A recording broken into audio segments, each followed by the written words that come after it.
Soon they'll be breeding us like cattle. You gotta tell them.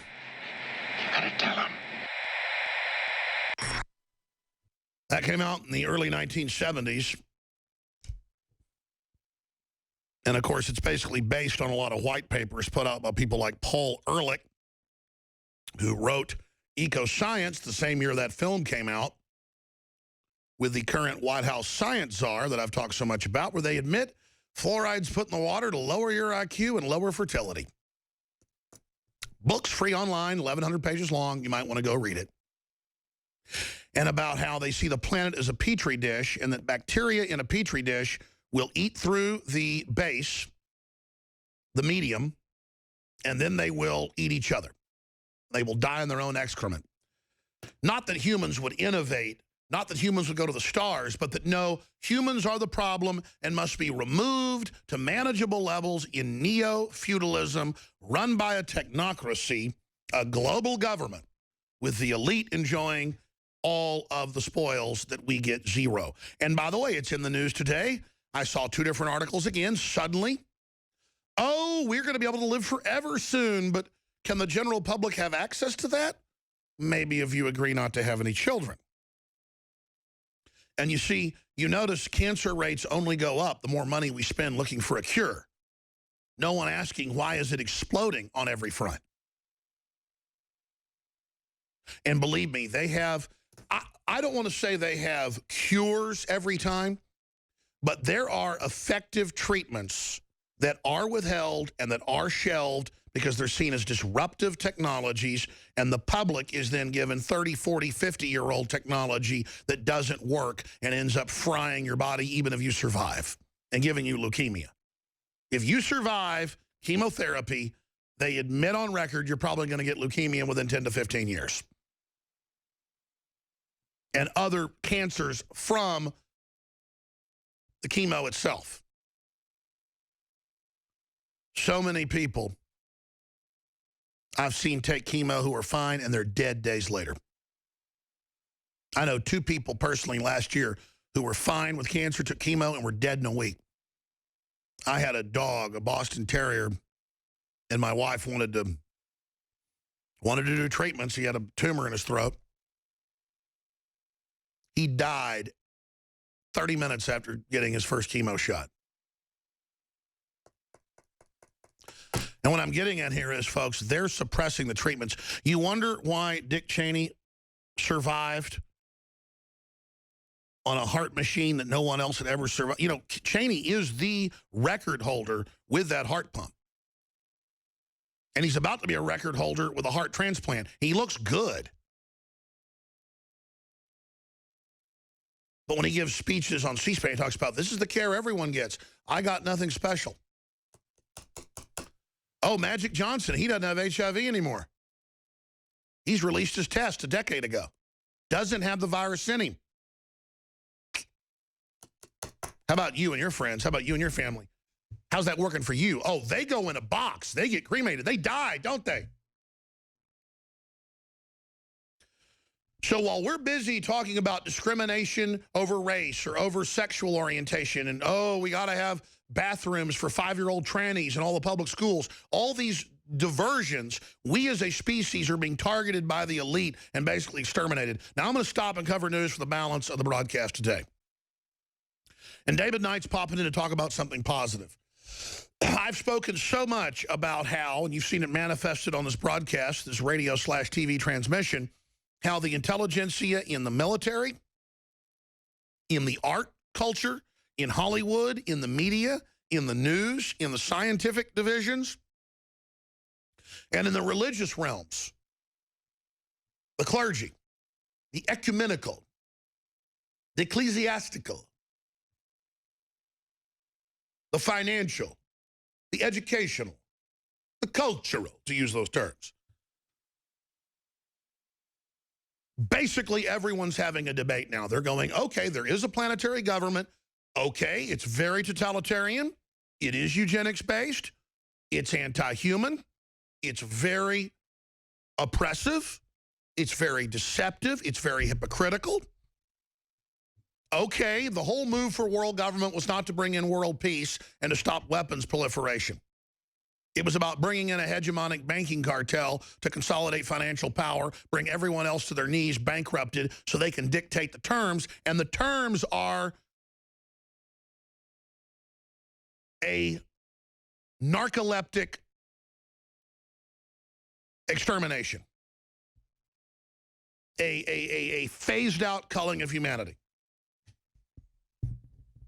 A childhood's end, but not run by aliens. I mean, we're here, it's real, face it, or go watch NFL, party, drink, and just say you don't care. But I'm telling you it's going on. And why? Where are the survival instincts? Because people in a dream don't feel like they've got to fight back because the mind at a subconscious level knows it's not real. This is real. The system wants you to be in a dream. This is real, folks. It's all over the place. You can't deny it. In fact, it's worse than I can say because I can't ever line it all up and explain it all. It's too big. One cannot see the Matrix in a trance. You can only see it by waking up out of it. One cannot be told about it.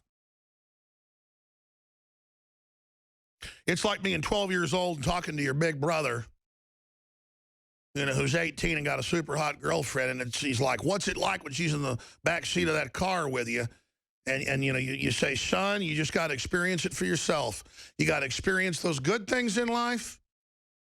A woman that loves you pressed up against you, kissing her, and all that passion, running your hands through her hair. You got to experience that, and until you've experienced it, people don't know what it's like. Well, you've got to experience monkey farms in Bastrop run by UT, killing hundreds of apes and monkeys a week, testing different psychological warfare systems, and mainly just testing flicker rates with televisions, how to bring them in and out of trances, how to program them, how to show them television, and then to see what makes them more suggestible, and then they kill them. And then they take that primate study and they bring humans into the lab run by DARPA at the cute, politically correct UT. I mean, you know, they tell you what language to use because they're real liberal. They walk around and act real trendy, so they're non-threatening when they are priest of the end of humans, high priest of doom, high priest of a suicide cult. Dr. Pianka, you know, we had the FBI investigate him, and we talked about it. The FBI did go there. He's on TV going, yeah, the bioweapon will soon be out. 90% will die. I'm ready for me and my family to die. Soon it'll be airborne, like something out of, you know, 12 Monkeys. And you go to his UT website, and he's talking about how much he loves Lucifer in druidic robes, and you find out he's like the head of one of the departments. And then I started getting threats. I've told the story many times. I'll tell it again because I'm just getting back to the basics. I can't help it. This is what it's all about. All this other stuff's window dressing. And we get this threatening letter, you know, saying, how dare you talk about this great man? And we look at who her name is, and then later find out, you know, find articles she's written about him positively, and that she now works at a big bio research facility in California at the time. Advanced genetic engineering facility. And here she is. I'm trying to find a photo of her with her craze looking around on this power trip. And she sent us this letter. And she said, of course, Pianka is, you know, quite kind. He's quite moderate.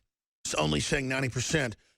Can you not deny humans are a parasite that must be dealt with and should probably be extincted? To think, Dr. Pianka, that he's so gracious. See, they put themselves in this position of everyone's going to die if we choose it. Of course, how he's quite liberal and quite kind, only want 90% to die. He's a great man. There are those of us who absolutely understand that more will be done. I mean, it's just like, what? And they're nobodies. They're these soft, power-tripping people who just get off on the idea of deciding who lives and who dies. And he got a standing ovation in March of 2006 at the Texas Academy of Sciences. I had reporters on that were there. There were photos, too. The standing ovations went on 3 times, one of them a minute long, with people crying. as he projected a giant PowerPoint of skulls from Rwanda with human skulls with a red filter on it. And he said, we must basically get rid of the human population. It's a disease. And it was a power-tripping goblin moment where they were hopping up and down and crying. And I mean, you need to understand who you're dealing with.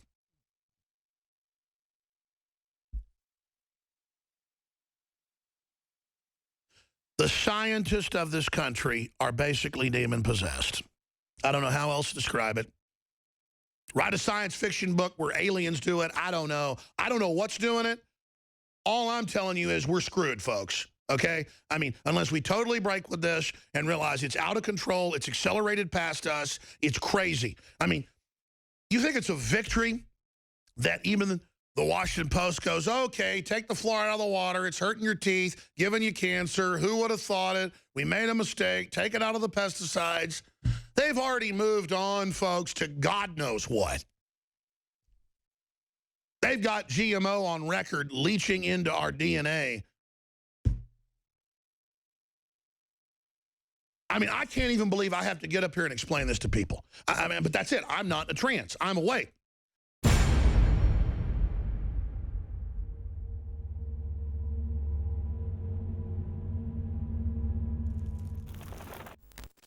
The globalist social engineers are not just targeting us with propaganda. They are manipulating our genetics. We are being targeted at every level by estrogen mimickers that lower our testosterone and other hormones and natural compounds that the body needs, sourced from powerful organic herbs, and then concentrated for maximum potency. Super Male Vitality was developed to activate your body's own natural processes. Visit InfoWarsLife.com today to secure your Super Male Vitality.